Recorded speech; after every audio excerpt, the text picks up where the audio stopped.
DNA, or deoxyribonucleic acid, is the molecule that carries the genetic instructions for the development, functioning, growth, and reproduction of all known living organisms. It's often referred to as the blueprint of life. Structurally, DNA consists of two strands coiled around each other to form a double helix.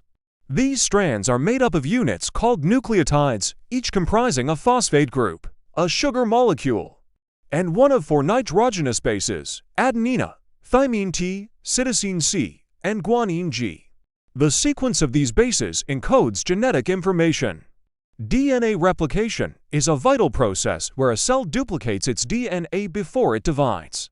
During this process, the two strands of the DNA helix separate and new complementary strands are formed.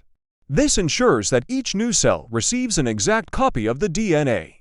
DNA plays a crucial role in heredity, with genes being segments of DNA that carry the instructions for making proteins, the building blocks of our bodies.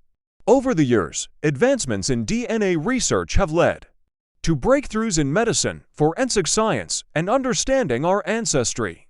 In essence, DNA is a marvel of nature, a complex code that shapes life in myriad ways.